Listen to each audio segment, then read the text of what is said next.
sorry. I forgot to hit play there, so I'm just remembering to do that. So there it is. All right, so we've got the sad story of their doomed love, the persistence of their parents' rage, and everything's going to lead to the death. So we know the three big events that are going to happen. The first is they're going to fall in love, the family's going to keep fighting, and they're going to die. So what do you think this line means? Is now the 2 hours traffic of our stage. Yeah. So while you stand it, because remember when you're standing in the pit, you don't get to sit down, he's going to tell us that this is what the play's about, right here. And then the play's going to take how long? About 2 hours. Okay? So he's basically telling everybody what you're going to see unfold in front of you. Now there's a lot of things that are not in the story here, guys. Okay? But those are the 3 big events. Okay?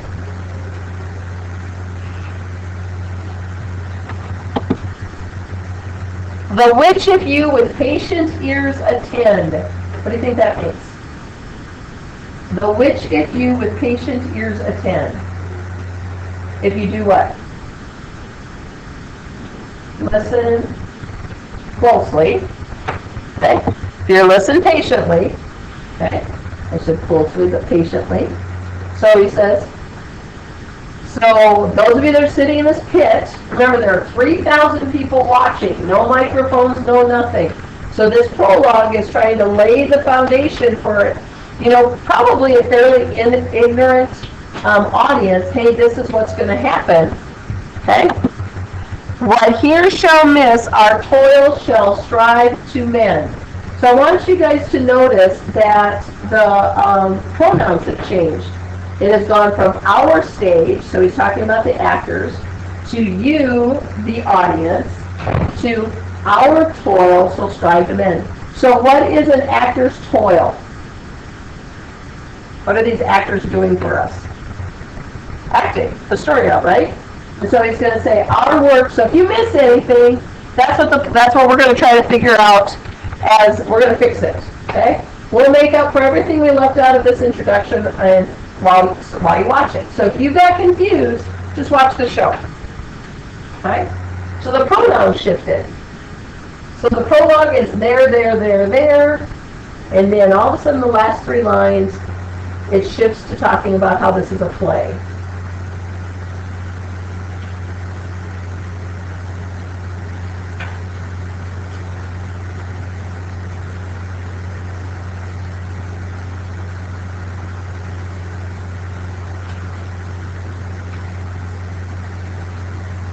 Okay, so if we go, so if we take the Shakespeare, 2 households both alike in dignity in fair Verona where we lay our scene, from ancient grudge to ancient break to new mutiny, whose civil blood makes civil hands unclean. From forth the fatal loins of these 2 foes, a pair of star-crossed lovers take their life, whose misadventured piteous overthrows doth with their death bury their parents' strife.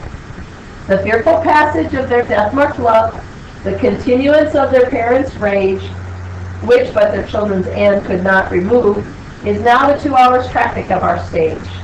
And that, the which if you with patient ears attend, what ears shall miss, our toil shall strive to mend. So if you guys remember, I said the stronger the rhyme, the more important the line. Is the rhyme strong here? Is it strong? Yeah. That means that Shakespeare wanted this to be said exactly as it is. You never mess with the prologue. Okay? If we do it in a modern language, 2 families, both equally respected. This all takes place in Verona, beautiful Verona. A long-standing hatred breaks into new violence, and citizens stain their hands with the blood of fellow citizens. 2 unlucky children from the opposing families become lovers and commit suicide. Their unfortunate, pitiful deaths bury their parents quarreling and anger. The sad story of their doomed love and the persistence of their parents' anger, which could not end without the death of their children, is what you'll see acted out the next 2 hours. If you listen patiently, we'll make up for everything we left out of this introduction, and the stage will fix it. Okay? So, here's the thing. Sometimes you're going to be absent, and I'm going to say, hey, we read Act 2, Scene 3 and 4, and you're going to go, okay, I'm in trouble because Mrs. Sample sits there and translates it for us. So on Google Classroom, I put in as material, it's called No Fear Shakespeare. Okay? Quit. It is probably the best thing that you have. So if we do the prologue here, whatever scene we did, here it is. So on the one side is Shakespeare, and on the other side is that it's in modern. So if you are absent, and you don't, like, and I say, hey, we went through Shakespeare's scenes 3, 2, 3, this is where you'll go. Okay? Does that make sense? Okay? The other thing that if you noticed I put up on here is you're going to notice that you have your, I just saw it. I think it's in your stream. There it is. You're going to need to, it took a while to get everything uploaded, all the speeches, and, because I literally, if you guys remember, we had, it crashed in the middle and so I had to redo it. So you have a self-evaluation here that you need to do and watch yourself, your nonprofit speech. You have until, when did I say it was due? Thursday. Okay? So everybody should have access to all of the slides, all of them. There you all are. Okay? So watch yourselves and then answer the questions and the evaluation. Please read the instructions because I have ways that points are going to be taken off, so read the directions. If you don't read the directions, you'll lose points. Okay? All right. So let's talk a little bit about, we're going to play a game here. Now, you're probably not old enough and you're never going to remember it, but there used to be an old game called Name That Tune. And they would say, I can name that song in 5 notes. And they would play the 5 notes. The person would go, oh, but I can name that song in 4 notes. I can summarize the entire play in this many words. I can summarize the entire play in 5 words. Okay? So at your tables, how can you take the prologue, now that you know what happens in the play, I want you to summarize it in as few words as possible. Here are the rules, though. It has to be a complete sentence. Okay? You can't just have random words. You can't, like, say, Bob fell. You got it, okay? You're going to have 2 minutes to come up with how can you summarize the play in so many words. Go.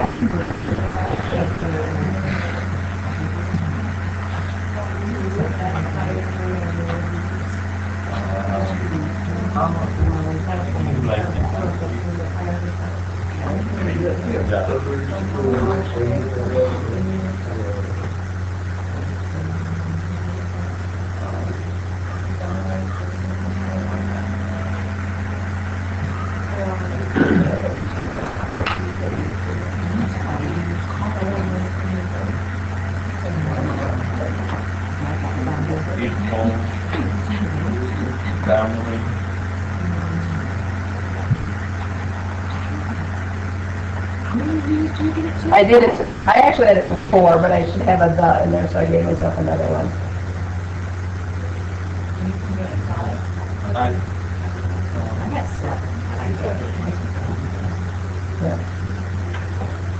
Yeah. Oh, it's hard. Okay. All right, this back table. What do you have to tell us? It doesn't matter how many letters, but what's your summary?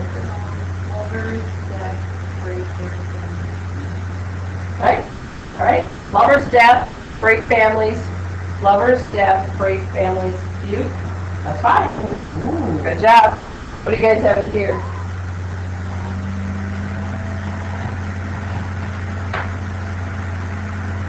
There we go. We're all doing that. Michael, what do you guys got back here?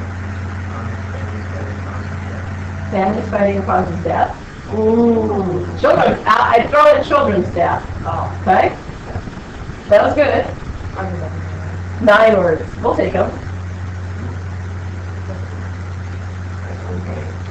Just say them. Few fighting families caused children to die. Okay. You had something like parents' anger causes Doomed death, though. Doomed children's death. Right? I have foes children commit. No. Foes children love and die. So, all right. So now we're going to kind of look at how the poem is. We're going to take a couple of looking at things. All right. So we are going to talk about these kind of terms here. So the first term we talked about sonnet, we talked about couplet. Now we're going to grab iambic, pentameter, and rhyme scheme. So I'm going to have you get the definitions down. Iambic is the most common form of meter. A meter is a beat in poetry. And it's a beat that is called an unstressed, stressed beat. Okay? Every syllable in the English language has a beat to it. Okay? Sometimes we say those things a little bit softer. So for example, I would take my name, Brenda. Bren is said a little bit softer than the duh. So Bren is an unstressed syllable, and the duh is a stressed syllable. You've all used dictionaries, and you all know that there's those symbols on how to pronounce a word with a little accent mark. Okay? For those of you that are musically inclined, and I am not going to even remotely put myself on your level, that you can find beats, this is very, very easy for you. For those of us that can't keep tempo in music and things, this is very hard for us. There are 5 different kinds of beats in poetry, in all of poetry.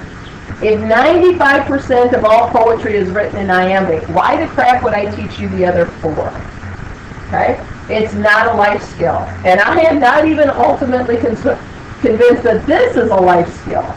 Other than the fact that if you enjoy and like poetry, and if you enjoy and like music, remember music is poetry, then this is the beat. Okay? A pentameter means that if you are going to tap out the beat, you're going to tap out 5 beats in, let's say, a measure. And a measure of poetry is a line. Okay? And last year, if you remember with Robert Frost, we talked about iambic because he was a traditional poet, but we also talked about rhyme scheme. And rhyme scheme was looking at the rhyme at the end of the line. I'm going to go, okay, so I'm going to go back here. Did you guys have enough time or did I go too fast? Okay.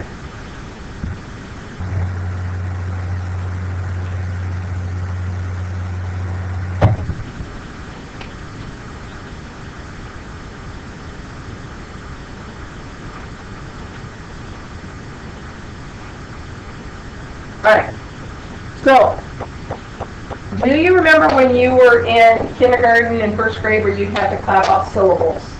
Okay, so you would go to, household, both, like, and dignity. Remember doing that? No. Noah, see, we did too. Yes, I did. I don't remember. See, I can remember doing your last name. Because how many beats does your last name have? Alright, so every beat is going to have a symbol. And I'm going to tell you that iambic already have an iambic symbol is this symbol. Whoops, that's not good. Hold on.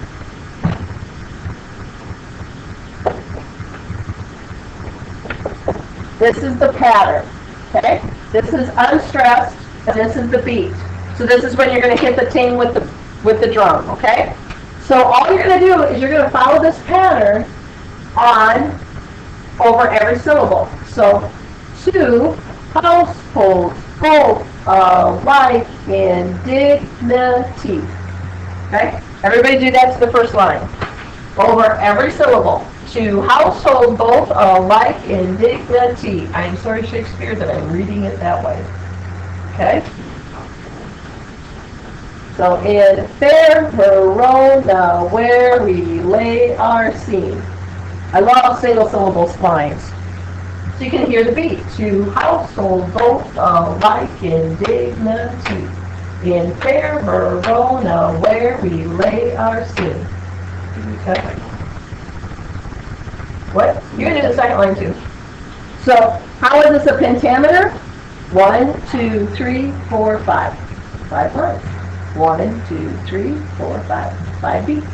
Okay? Pentameter. Okay? So, at your tables, do the next couplet. From ancient grudge break to new mutiny, where civil blood makes civil hands unclean. All right? Take the next two and work at your tables.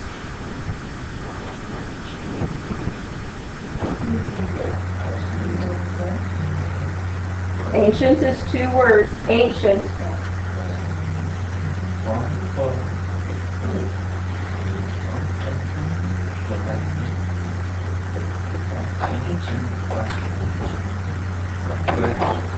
Wherever there's a syllable, it's got to have a symbol over the top. Grudge is 1 syllable. Grudge. It's not grudge. It's grudge.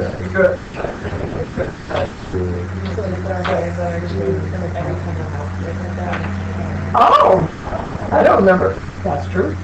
Every time your mouth went down, there was a syllable. Okay. So like I said, I am not entirely convinced that this is a life skill. It is, however, a standard. I just don't know that this is a life skill. And to be honest, the only time in my life that I deal with this is when I'm coaching poetry or I'm coaching doing this. Otherwise, out in the real world, I'm not doing this. And I would hazard to guess that Mrs. Hellinger or Mrs. Wibben probably don't deal with this a lot out in the real world either. But for some reason, it's a standard. Okay? So, this is where you're going to say, yep, I remember doing this. Everything's got a syllable. And again, if you're going to Vegas and you have 95% odds, like if, so whenever I ask you from now until your juniors, what is the meter, just say iambic. Okay? I will never ask you any of the other ones. So what meter does Robert Frost use? Okay. If you are not a traditional poetry, you're not going to use iambic. So that's the way that works. All right. Rhyme scheme is, remember, we're going to look at the lines at the end of the rhyme, the rhyme at the end of the line. Okay? So I'm going to just take a moment and do this. All right. So dignity, first line, first letter of the alphabet, we're going to give it an A. Does seen rhyme with dignity?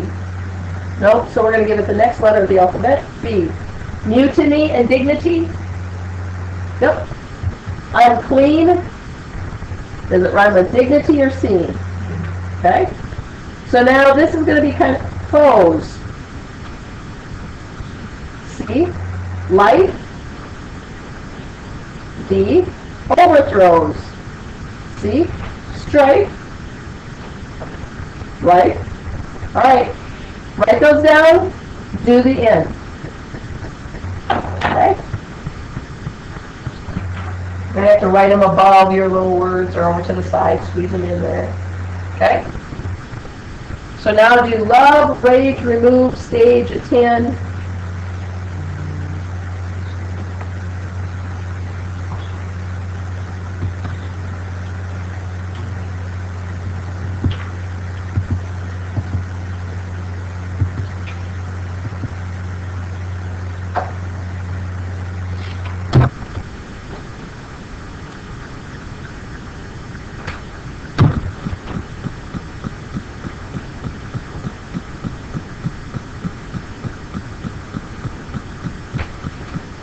Okay, so what about love? What letter are we going to give love? Does it rhyme with anything above it? Nope, so we're going to give it what letter? L. Not L. What comes after D? E. All right, how about rage? So it's going to have F. Remove. This is where Shakespeare's playing with your mind a little bit. Love and remove, I don't know about you, but it doesn't sound like it sounds the same, but it kind of looks the same, so he's manipulating it. So he's making you want it to rhyme when it doesn't. So because you've seen this pattern, he's trying to keep it going. So he goes E, F, E, stage rhymes with rage, attend, G, mend, G. All sonnets, every sonnet ever written, Shakespeare or otherwise, has that rhyme scheme. So if I was to say, for class, tomorrow I want you to write a sonnet, I would never do that. But if I said, you would have that rhyme scheme. It would go A, B, A, B, A, B, A, B, C, D, C, D, E, F, E, F, G, G. Every sonnet. All 154 sonnets that he wrote. That's the rhyme scheme. Okay? All right. So, before we have you turn over your paper and answer some of the questions on the back, you may wonder why you got bright orange bookmark. Okay? You're going to take a couplet. I don't care what couplet you choose, and you're going to illustrate it on one side. So you're going to put the couplet, so from forth the fatal loins of these two foes, a pair of star-crossed lovers take their life. And you're going to decorate it. You can illustrate it in any way. You can, and the grade is going to simply be on effort in choosing one couplet. So taking a little bit of time, you can color on it. It doesn't have to be just a sketch or whatever. And I'm going to collect them tomorrow. I'm going to get 8 hours today. But collect them tomorrow, run them through the laminator, and then this is going to be your bookmark. Because you are not dog-earing my books. Okay? So, for a grade, this bookmark needs to be one of the couplets. Okay? We laughed because we started flipping through some of the books and we found other bookmarks that people just left. They didn't even look to see if they. So if you have a bookmark in there from the other class, theirs is white. I have orange paper. Nobody's got one? We had Jude's in there the other day. Yep. These books are read readers, and they are, you're just going to have to treat them, they've been kind of used a lot, so pages are coming out, just keep them together as much as you can. If you open it up, it's kind of like No Fear Shakespeare. On the left side is the Shakespeare, on the inner box, on the right side, is going to be some helpful notes. I don't find these as helpful as No Fear Shakespeare, but this is a cheap way to watch it and have a book in our hands. Okay? All right, so flip your paper over. There are questions there. And what I want you to do is at your tables to answer them.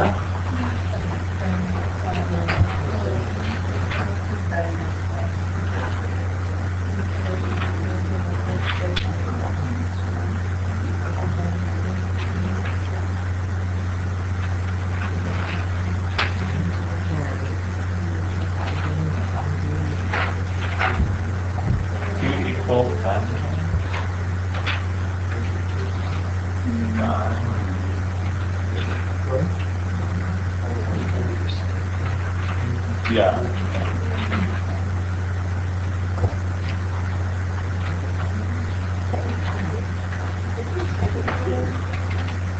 Oh, no, it doesn't. Sorry, it doesn't say the names of the two households. Sorry, I'm going to give you that. It's the Capulets and the Montagues.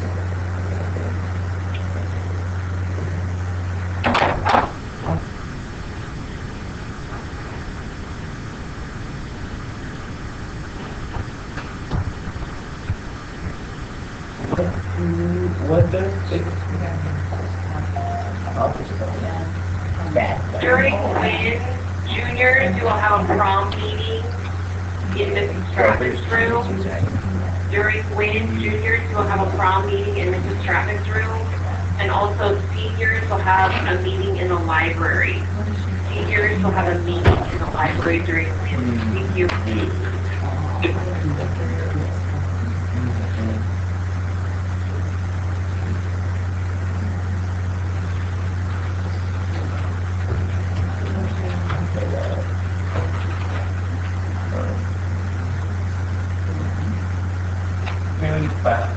Very fast happening in the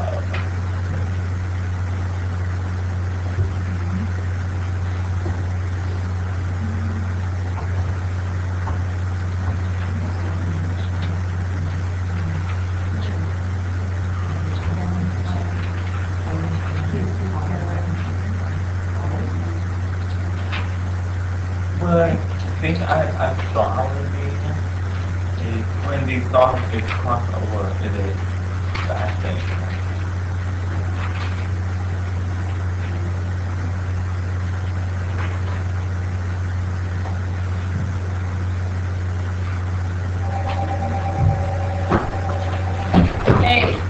So remember that you have your evaluation of your nonprofit that you need to do, and that you need to read for 10 minutes, because that is going to be our homework. So, all right, we will see you guys tomorrow. Come tomorrow with ready to do a sword fight. I have golf and track buttons in the library if you want them. Golf and track buttons in the library.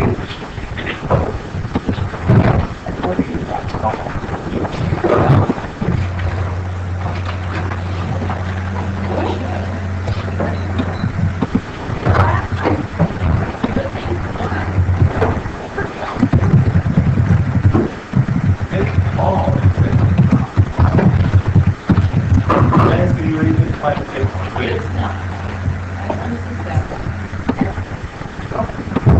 it is hard. Isn't it quick golfing? Let's go.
I forgot to stop the video from class. I did.